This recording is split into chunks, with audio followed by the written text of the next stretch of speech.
Okay, everyone. Before we start of our discussion, please stand up and let us pray.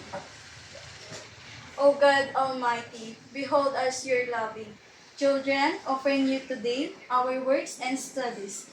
Help us, dear Lord, to be obedient to our teachers, to be kind to our classmates, and to be diligent in our studies. May you always grant us the courage to follow your way. Amen. Yeah? Please, go to this. And good morning, class. How are you today? Okay. That's good. Before we proceed to our today's meeting, please lock under your chairs and pick up the pieces of paper or trash. And pakipulot yung mga basura dyan sa gilid nyo. And umupo ng maayos. And arrange your chairs. Okay? And please, secretary, please check the attendance. Okay? And before we start, we have a short recap or short review. Sinong nakakaalam ng past lesson natin? Okay, Mr.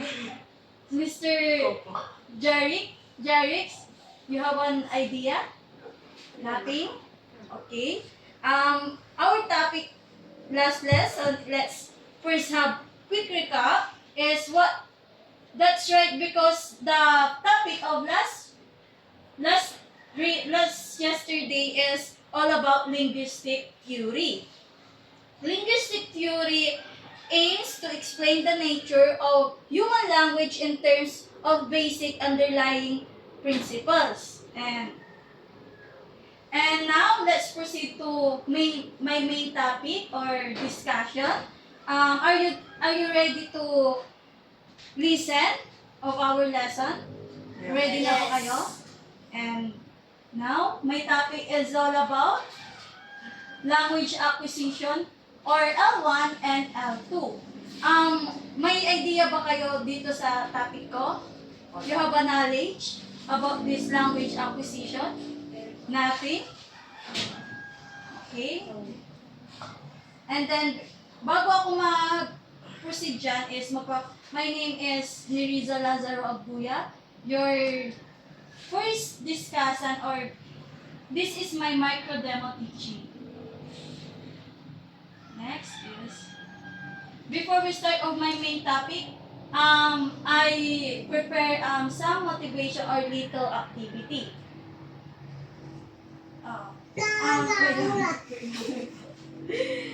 Ang mechanics po dyan is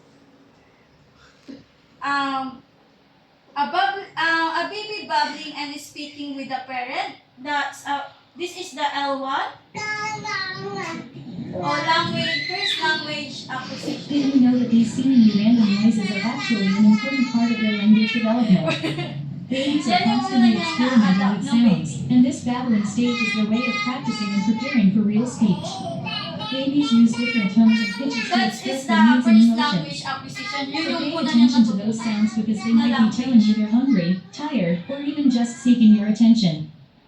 I hope you found these tips helpful in understanding. This is the second language acquisition, which means L2 or second language acquisition.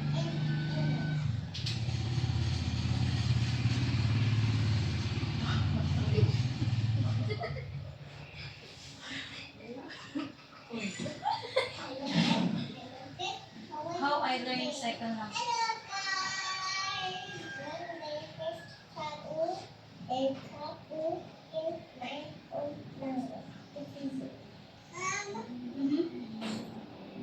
Yan yung pangalawa niyang natutunan na language words. Called ka na. Okay? Yan, okay na yan.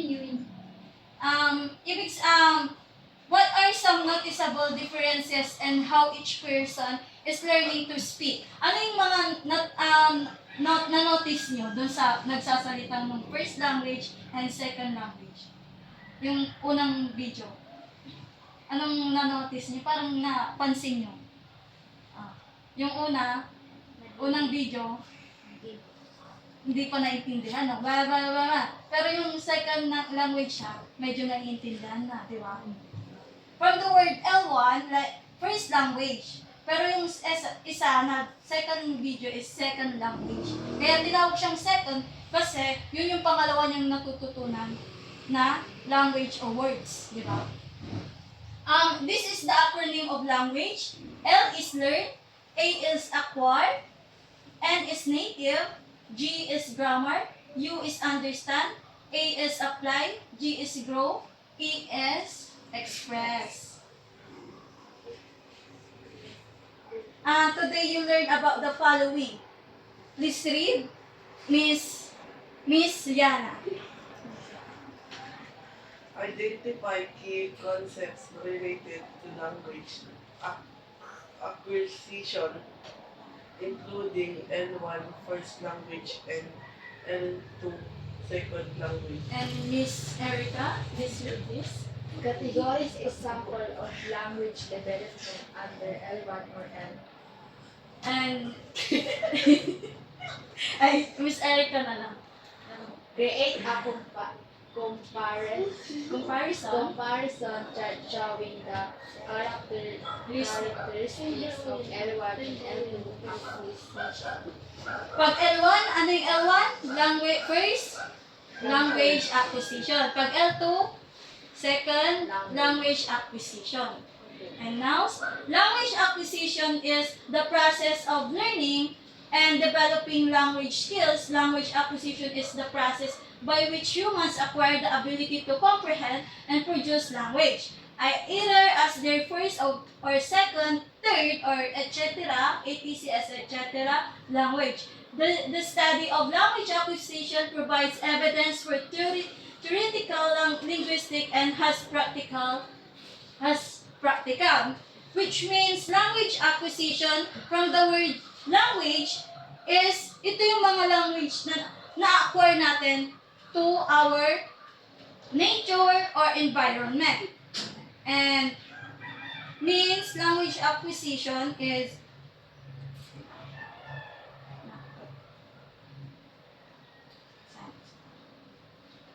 language acquisition ay yung process o proseso kung saan natututo ang tao ng language, di ba? From the word language is kung paano sila natututong umintindi at magsalita ng kanilang words or wika.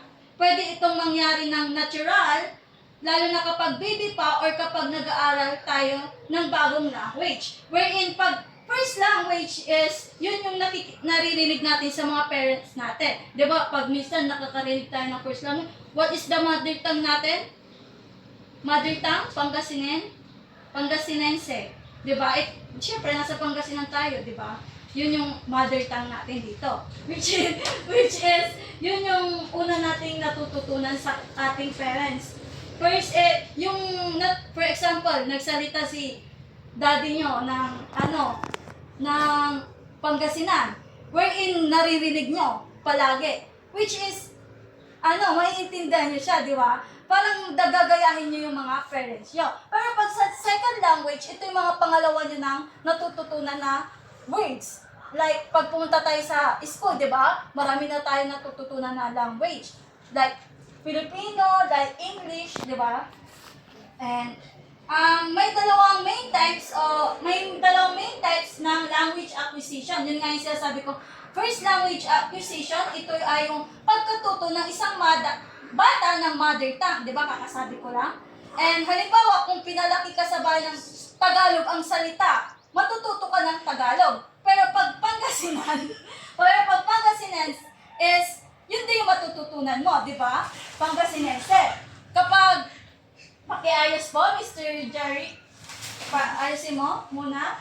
And then, if ang sinasalita ng mga parents nyo is English, is yun yung una mong matututunan, di ba? Yung sa kadalasan ngayon, yung mga bata English na yung di ba? Na tinuturo na first language.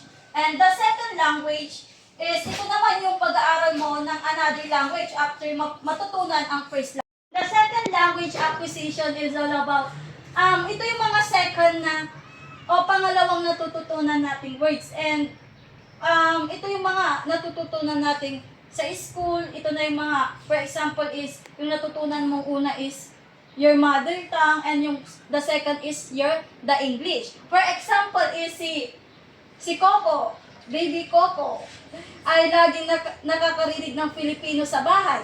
Unti-unti siyang natututo na magsabi ng nanay and tatay.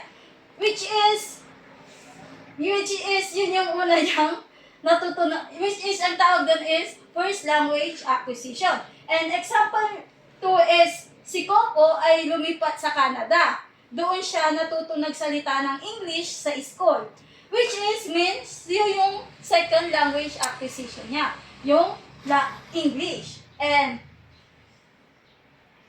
please read, Miss Liana. Oh. Language acquisition involves structure, rules, and representation. The capacity to successfully use language requires human beings to acquire a range of tools including phonology, morphology, Syntax.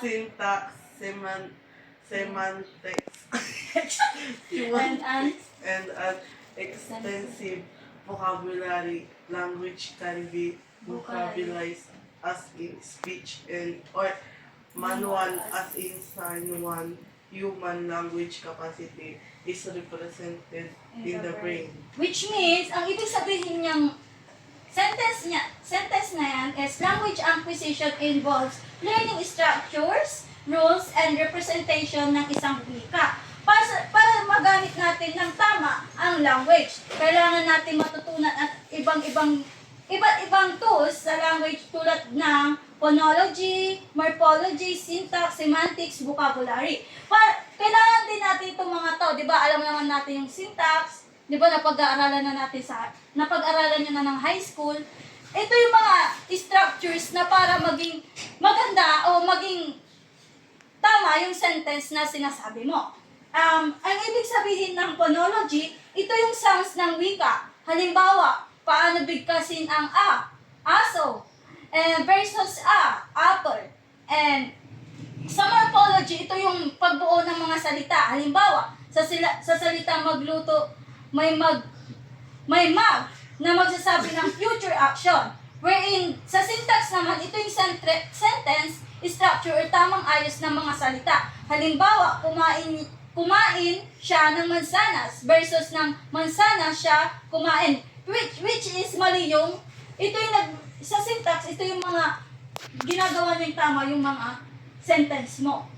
And then, sa semantics, ito yung meaning ng mga salita at pangungusap. Kahit tama ang grammar, kailangan may sense ang sentence. And then, sa vocabulary, syempre, kailangan mo rin ng maraming words para maayos kang makipag-usap. Syempre, kung wala tayong vocabulary about words, wala tayong masasabi na salita, di ba? Sa school, kapag nag-aaral na tayo, di ba, marami na tayong natututunan. And then, marami tayong nalalaman o na-knowledge about words.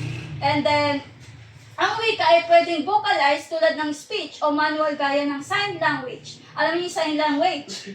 Yung sa TV, pag may nagbabalita, yung nandito sa baba. Di ba? And then, at ang kakayahan natin gumamit ng language ay nasa utak natin, may specific part of the brain responsible for understanding and producing language. Kapag natuto ka ng bagong language, una mong pakinggan ang tunog ng phonology, tapos sinusubukan mong bumuo ng salitang morphology, saka ka matututong bumuo ng syntax, at unti-unting maiintindihan ang ibig sabihin ng mga ito. Kagaya ng semantics, at isang batang bingi ay pwede matuto man ng sign language. Di ba? Hindi siya nakakarinig. O, anong gagawin? Di ba? Sign language yung... Pagamitin di ba? Kamay. Oh, kaya meron pag sa TV, di ba, meron yung mga ganun. Para yung mga bingi or hindi rinig. Yun yung mga ito yung way nila para makapag ng words. And then magbigay ng isang structures na tools para gamitin ginagamit natin sa language para maging tama yung language natin. Magbigay ng isa. Grammar. Ulikul. Ay, What? Yung kakapagkit ko kanina. yung grammar. Lima. Ay, Ito oh. Phonology, morphology, syntax, semantic as vocabulary. Okay na? Oh. Sabi ko nga, di ba, meron siyang researchers define language acquisition in 2 categories. What is the first? Categories? Yan na. L1, L2. Means? L1 Second, means first language, second language. acquisition. You're very good. First language acquisition is, ang ibig sabihin lang sa first language acquisition, sabi ko nga, di ba, ito yung mga una nating na-adapt. Like,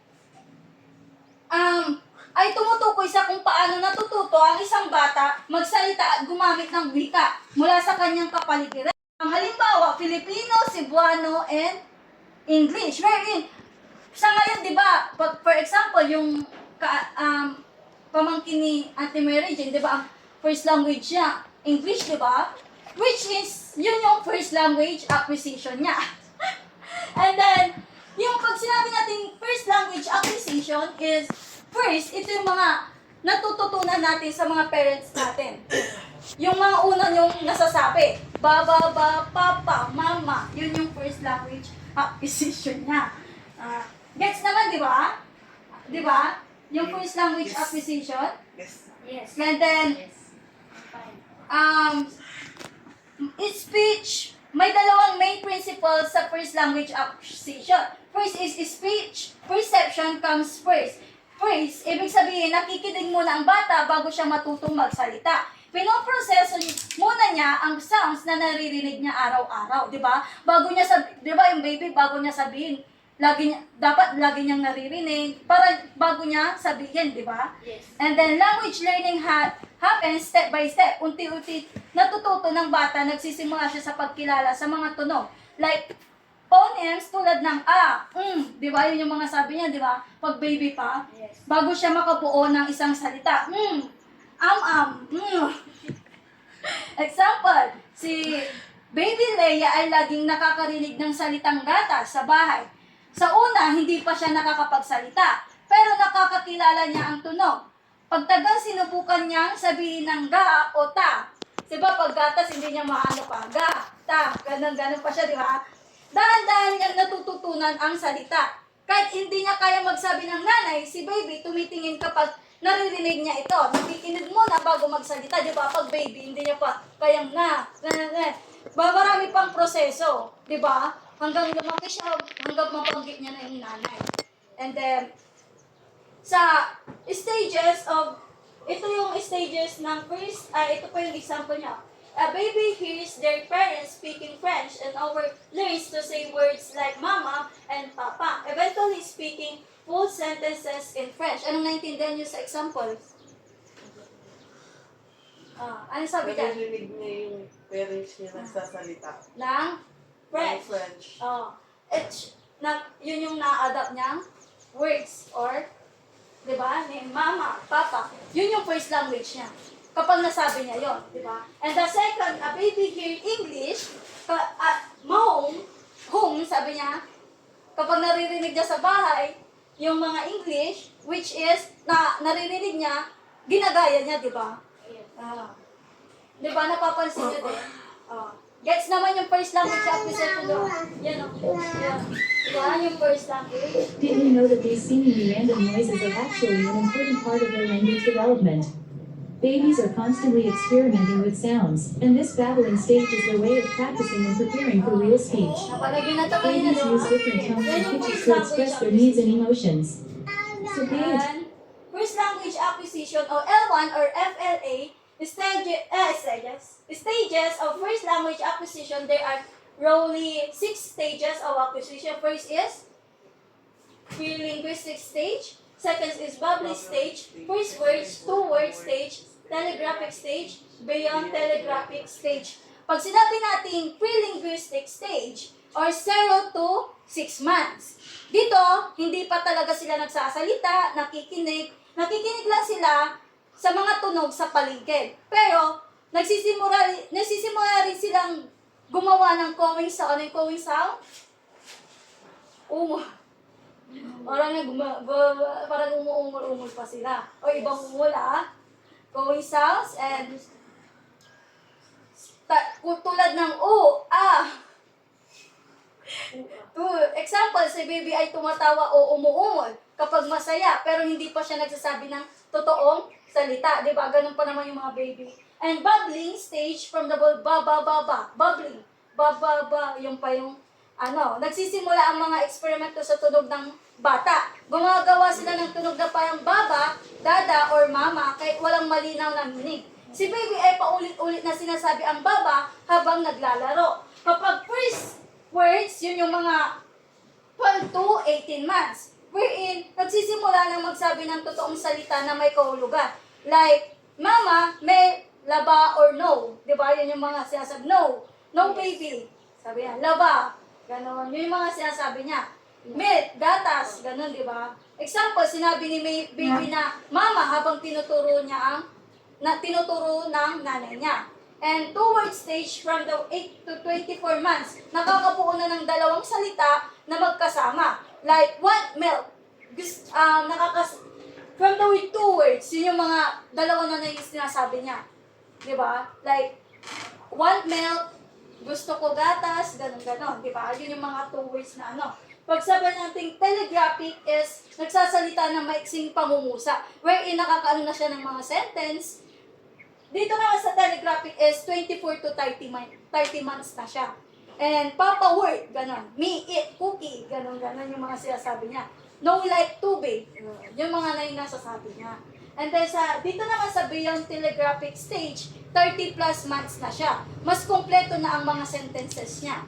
Where is, mas marami na siyang alam sa grammar. Nagsisimula rin gumamit ng plural, alam mo yung plural tenses, at mas mahabang pangungusap. Like, example, I want to play with my ball. Ate went to school yesterday. Yun na yung mga, nakakabuo na siya ng mga sentence. Gets naman? First of, linguistic stage. Bubbling, first words. Two-word stage. Telegraphic stage. Beyond telegraphic stage. Okay, may prize to Lilibre ko na kayo mamaya. And, guess na yung first language, acquisition. Last na, second language na tayo. Second language acquisition. L2, second language acquisition. Or SLA. Yun yung mga ibang niya. Sino nagbasa kanina? Ito na, Miss Erica. Please. Is learning a second language after a first language is already established many times. This happens when a child who speaks a language other than English Baka will na-start speak for the first time. Second language acquisition assumes knowledge in a first language and encompasses the process an individual goes through as he or she learns the elements of a new language, such as vocabulary, phonological or components, grammatical structures, and writing systems. Thank you, Miss Erica. Ibig sabihin dyan, from the word second, ito yung mga pangalawa. Di ba, kakasabi ko lang, pangalawa nilang natututunan na words or language. Ang second language acquisition ay ang pag-aaral ng bagong wika matapos mong matutunan ang first language acquisition. No? Madalas itong nangyayari sa mga bata na lumalaki sa isang wika, halimbawa Filipino. Tapos pagpasok nila sa school, natuto sila na magsalita ng English. Alam na mga learner ang kanyang unang wika, kaya ginagamit niya ang kaalaman niya doon para matutunan ang pangalawa. Dito sa second language acquisition, madalas natin ito natututunan sa ating school. Diba? Ito na yung mga pangalawa nating natututunan na language.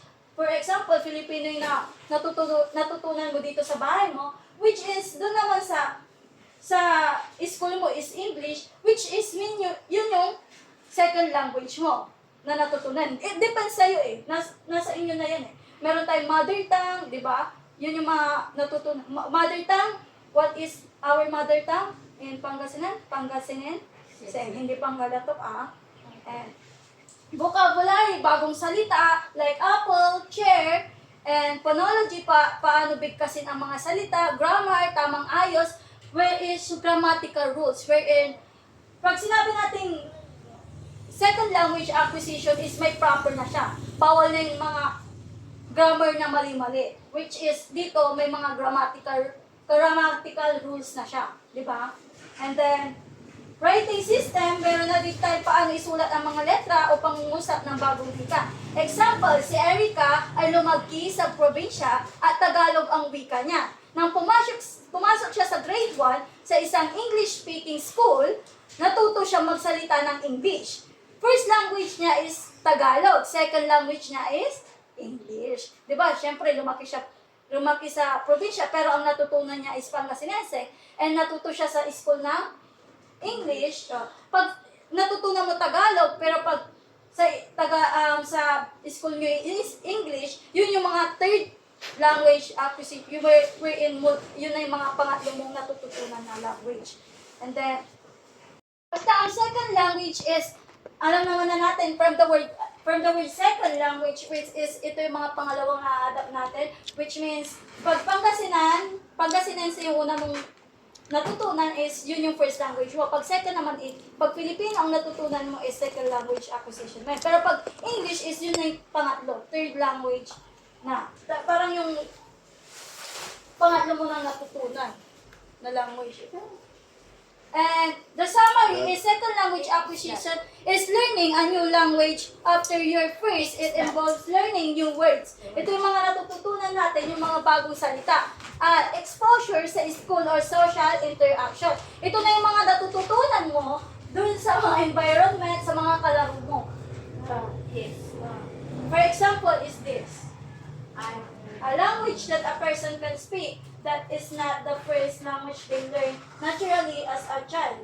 German is as my second language. Wherein, ang una niyang speak, sinasabi is lang, English. And then German is my second language. German daw yung second language niya, o pangalawang language. And then, a Spanish speaker learns English. Yung Spanish, natuto siya ng English language. Wherein yun yung second language niya. Ano yung second language niya? English. English. And gets naman, understand. And, yan di ba, napanood nyo na yan? Yes. What are the 6 stages of second language acquisition according to Krashen? Meron siyang the 6 stages of second language acquisition, and SLA refers to how individuals learn a new language after acquiring their first language. Please read, Miss Liana, yung first language. Reproduction stage, silent period. And the second is early production stage. Third is speech emergence stage. Intermediate fluency stage. Advanced fluency stage. Near-native proficiency stage. Which is the first is reproductive stage is tahimik pa ang learning or silent period. Pag early production stage, nakakasabi na siya ng isang salita o simpleng phrases. Like yes, no, go. And the speech emergence stage, nakakabuo ng maikling pangungusap. And intermediate fluency is mas maayos na ang grammar at sentences. Advanced fluency stage, halos fluent, yung magaling na siya. From the word fluent, magaling na siya magsalita, maayos na siyang mag-express ng complete ideas at opinions. And then the sixth is native proficiency stage. Parang native speaker na siya magsalita or very minimal na lang ang errors kung meron man. Gets naman yung stage, di ba? And anong napansin nyo dun sa first language acquisition, the second language? Ano yung similarities o pagkaka-same nila? O pinagkaiba nila? Similarities. Similarities. Ang pagkakaparehas. Same. Wala pa? Ito yung similarities niya. First language acquisition and second language acquisition, Venn diagram yung tawag dito, yung bilog-bilog Venn diagram. Similarities and differences ng L1 and L2. Ito yun, no? Pag first language acquisition is can acquire without conscious effort. And then naman ang similarities naman nila is both can pick up language. Para silang nakaka-pick up ng language, di ba? And connected to cognitive development. Mistake can be made in structures.